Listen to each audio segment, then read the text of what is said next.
अस्सलामुअलैकुम।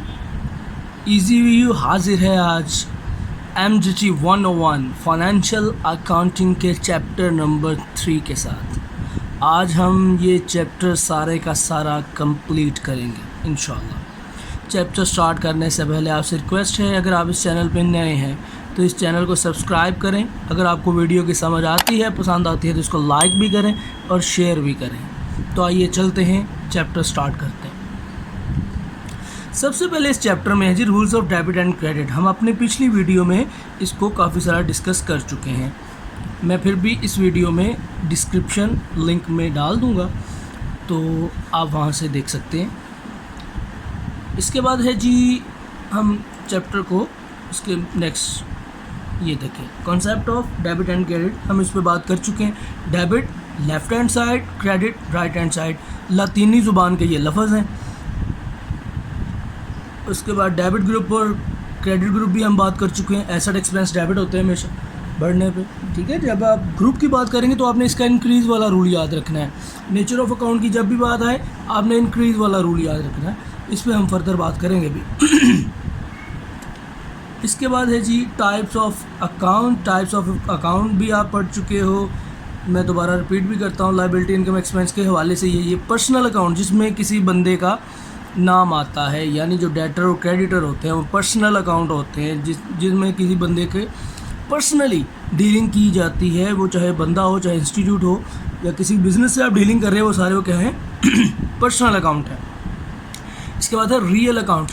Real account में आते हैं आपके एसेट्स वाले, यानी जो जिसमें आपके पास पोजेशन होती है सॉरी, पोजेशन यानी मालकाना हकूक होते हैं। मसलन एसेट्स वगैरह आप ख़रीदते हो, फर्नीचर, बिल्डिंग, कैश वगैरह, ये सब क्या है आपका रियल अकाउंट है। इसके बाद है नॉमिनल अकाउंट, एक्सपेंस और इनकम का अकाउंट। एक्सपेंस और इनकम का अकाउंट, लॉस लिखा हुआ है, लॉस भी आपका एक्सपेंस ही अकाउंट होता है बिजनेस में, ठीक है। एक्सपेंस कोई भी हो, सैलरी, यूटिलिटी बिल, हमने कल बात की है इस पर, और परचेजेज, सेल्स, ये सारे के सारे क्या हैं नॉमिनल अकाउंट। याद रखना, वो पूछता है पेपर में कि ये चीज़ें हैं, ये कौन से अकाउंट से हैं, फिर आपने बताना ये रियल है या नॉमिनल है। इसके बाद डेबिट और क्रेडिट को एनालाइज करना, इसके रूल्स मैं आपको बता चुका हूँ, मैं लिंक डिस्क्रिप्शन में दूंगा, आप दोबारा देख सकते हो। ये रूल्स का एक स्केच भी बना हुआ है जी, हमने भी पहली वीडियो में एक स्केच डिस्कस किया था, ये वही है। ओके जी। इसके बाद इसने बताया हुआ कि एसेट्स कौन कौन से हैं, एक्सपेंस कौन कौन से हैं, ऑनर इक्विटी में क्या आता है, लाइबिलिटीज़ कौन कौन सी हो सकती हैं, इनकम कौन कौन सी हो सकती है। ये सारी बातें हम कर चुके हैं, फिर भी एक दफ़ा अपनी बुक से देख सकते हो। इंपॉर्टेंट अकाउंटिंग इक्वेशंस हैं जी कि डेबिट हमेशा क्रेडिट के इक्वल होता है, रिसोर्सेज हमेशा सोर्सेज के इक्वल होते हैं, हम पढ़ चुके हैं। एसेट्स इक्वल है ऑनर्स इक्विटी प्लस लाइबिलिटी, इस पर भी एक वीडियो बन चुकी है, डिस्क्रिप्शन में लिंक आ जाएगा। ऑनर्स इक्विटी को अगर इस तरफ ले आएँ तो उस तरफ क्या आ जाएगा, ये सारी चीज़ें हम उसमें पढ़ चुके हैं। प्रॉफिट एंड लॉस के बारे में भी बता चुका हूँ मैं आपको पहली वीडियो में। इनकम में से एक्सपेंसेस निकाल दें तो प्रॉफिट बचता है या लॉस बचता है। इनकम ज़्यादा हो तो जाहिर है प्रॉफिट है, एक्सपेंसेस ज़्यादा हो जाए तो लॉस है। आगे ये आपकी ट्रांजेक्शन्स हैं, ये आपने देखनी है। आपने जो पढ़ा है क्रेडिट डेबिट रूल्स, वो आप इस पर अप्लाई करके देखना है, ठीक है जी। जो ना समझ आया पूछ सकते हो कमेंट सेक्शन में। डबल एंट्री अकाउंटिंग सिस्टम क्या होता है, मैंने पहले भी बताया था। डबल एंट्री अकाउंटिंग सिस्टम ही हम पढ़े, जिसमें हर ट्रांजैक्शन के दो एस्पेक्ट्स होते हैं, दो पहलू होते हैं। There is a debit for every credit and there is a credit for every debit. हर डेबिट के लिए क्रेडिट भी है और हर क्रेडिट के लिए एक डेबिट भी है। इसको कहते हैं डबल एंट्री, यानी dual aspect of accounting. Double entry, दो जगह पे, एक लेन है और दूसरा देन है, यानी लेने लिया क्या दिया क्या, ये दोनों एस्पेक्ट्स क्या कहलाते हैं आपके डबल एंट्री। आगे वही प्रैक्टिस है जी आपकी, ट्रांजैक्शंस लिखी हुई हैं, जैसे कैपिटल इंट्रोड्यूस का हमने एंट्री पास की थी, कैश टू कैपिटल। ये नीचे देखो आपके पास लिखा भी हुआ है कैश और कैपिटल। सो ये भी मैंने आपको बताया हुआ है जी कि गुड्स परचेज करें तो गुड्स अपने नाम से डेबिट नहीं होती, बल्कि परचेजेस को डेबिट किया जाता है और जो भी उसके बदले पे किया वो क्रेडिट होता है। इसी तरह गुड्स सेल करें तो सेल्स क्रेडिट होती है, गुड्स अपने नाम से। हर चीज़ अपने नाम से डेबिट या क्रेडिट होती है। गुड्स हमेशा ख़रीदें तो परचेजेस डेबिट होता है, बेचें तो सेल्स क्रेडिट। गुड्स अपने नाम से नहीं लिखी जाती, क्यों? क्योंकि इनको ख़रीदने का मकसद ही बेचना होता है। ड्राइंग्स मैं आपको बता चुका हूँ, मालिक अपने पर्सनल यूज़ के लिए कोई पैसा बिजनेस से निकाल ले तो ड्राइंग्स कहलाती हैं। आगे फिर प्रैक्टिस क्वेश्चन है, ये देखना है आपने फिर से। पेमेंट बाय चेक में आपको बता चुका हूँ कि जब चेक के ज़रिए पेमेंट दें तो बैंक क्रेडिट करते हैं, कैश नहीं लिखते उसकी जगह पे। ओके जी, नेक्स्ट फिर ये इसी के हवाले से एग्जांपल्स हैं एक्सपेंस की, वो देखनी है आपने।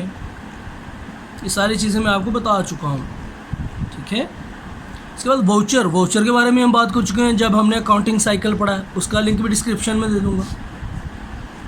वाउचर क्या होता है? कोई चीज़ खरीदती हो, बेचते हो, रसीद जो लेते देते हो वो आपका वाउचर कहलाता है। अब टाइप्स ऑफ वाउचर क्या है? जनरल वाउचर जिसमें नॉन कैश फाइनेंशियल इन्फॉर्मेशन लिखी जाती है, यानी ऐसी ट्रांजैक्शन जिसमें कैश इन्वॉल्व नहीं है, उसका जो वाउचर्स की जो रसीद बनाई जाती है उसको जनरल वाउचर कहते हैं।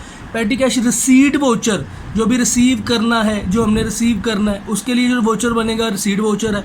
जो पेमेंट का वाउचर जो पे करना है, ठीक है। बैंक रिसीट एंड जो बैंक के हवाले से बैंक से रिसीव कर रहे हैं, बैंक में पे करना है, वो बैंक का रिसीट एंड पेमेंट वाउचर है। आसान है, नाम याद रखने आपने।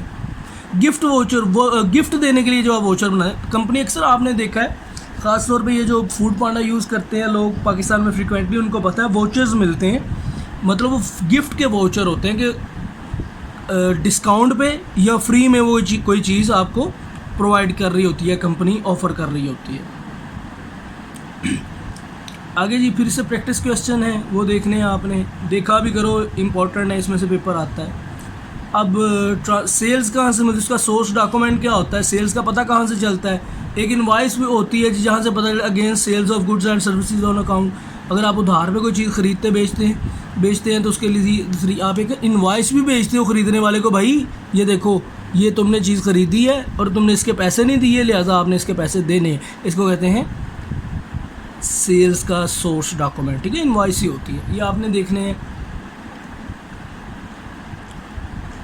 इसके बाद इनवॉइस में आपको बता चुका, अभी आपको बताया मैंने इनवॉइस क्या होती है। सेलर भेजता है परचेज़र को कि भाई ये तुम क्रेडिट नोट, हाँ अगर आपकी इनवॉइस में कोई कमी करनी है, करेक्शन करनी है, उस मिस्टेक को करेक्ट करके जो आप एक डॉक्यूमेंट भेजते हो बायर को, वो आपका क्रेडिट नोट कहलाता है, जिसमें लिखा होता है कि भाई इस वजह से हमने क्रेडिट नोट भेजा है क्योंकि ये गलती थी, इसको हमने अब दुरुस्त कर दिया। इसको कहते हैं क्रेडिट नोट।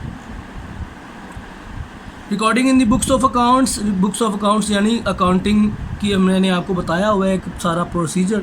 सबसे पहले हमने जर्नल एंट्रीज पास करनी होती है, इसको बुक ऑफ ओरिजिनल एंट्री भी कहते हैं, और बुक ऑफ सेकेंडरी एंट्री जो है वो आपकी लेजर कहलाती है, ठीक है। लेजर अभी हमने पढ़ना है। अब ये सारा स्केच है, ये देखने की ज़रूरत नहीं है आपको। अब system of accounting, cash base accounting, accrual base accounting बहुत इंपॉर्टेंट है, ये आपके पेपर में भी आता है।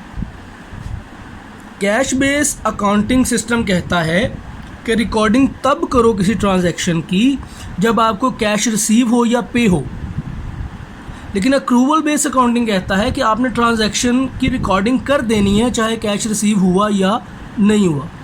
मतलब at the time of transaction आपने लिख देना है कि मैंने इस बंदे को फ़लाँ चीज़ बेच दी, आपको कैश नहीं मिला, आपने लिखना ज़रूर है। इसको कहते हैं accrual base accounting. Cash base accounting कहती है कि जनाब जब कैश मिलेगा तब लिखेंगे, अभी नहीं लिखना क्योंकि अभी कैश नहीं मिला। जब कैश पे करेंगे तब लिखेंगे, अभी नहीं लिखना क्योंकि अभी हमने कैश पे नहीं किया। अक्रूवल बेस कहती है जब भी एंट्री अकर कर जाए, जब भी आपका ट्रांजैक्शन हो जाए, उस वक्त आपने जो रिकॉर्डिंग करनी है उसे अक्रूवल बेस अकाउंटिंग कहते हैं। क्लियर? मिसाल इसमें बड़ी अच्छी दी हुई है कि आपने बिजली का बिल जो है वो भी पे नहीं किया। कैश बेस अकाउंटिंग कहती है कि आपने अभी लिखना भी नहीं है। अक्रूवल बेस अकाउंटिंग कहती है कि भाई चूँकि इस महीना गुजर गया है, ये पे करना तो है ना, तो लिहाजा अभी लिख दो कि हमने पे करना। क्लियर? ये है सारा आपका डिफरेंस कैश बेस और अक्रूवल बेस अकाउंटिंग का। आगे इनकी ट्रांजैक्शन हैं, वही ट्रांजैक्शन वही है। Single entry book keeping approach, double entry, ये बड़ा इंपॉर्टेंट है जी, ये पेपर में भी आता है सिंगल एंट्री और डबल एंट्री का डिफरेंस।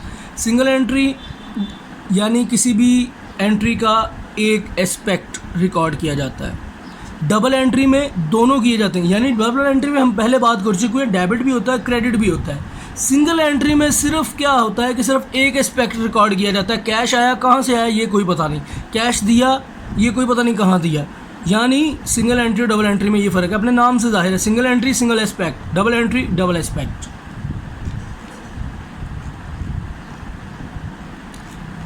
लें जी, यही था आज का आपका सारा लेसन, ये सारा मॉड्यूल। आगे आपकी प्रैक्टिस क्वेश्चंस हैं, ये आप देखो, ना समझ आए तो पूछो कमेंट सेक्शन में। तो ये आगे चैप्टर नंबर 4 स्टार्ट हो गया इंशाल्लाह, ये हम अगली वीडियो में स्टार्ट करेंगे। आपसे रिक्वेस्ट है, अगर आपने इस चैनल को अभी तक सब्सक्राइब नहीं किया तो सब्सक्राइब करें, इस वीडियो को लाइक करें और शेयर करें। आपसे मुलाकात होगी अगली वीडियो में, तब तक के लिए अल्लाह हाफिज़।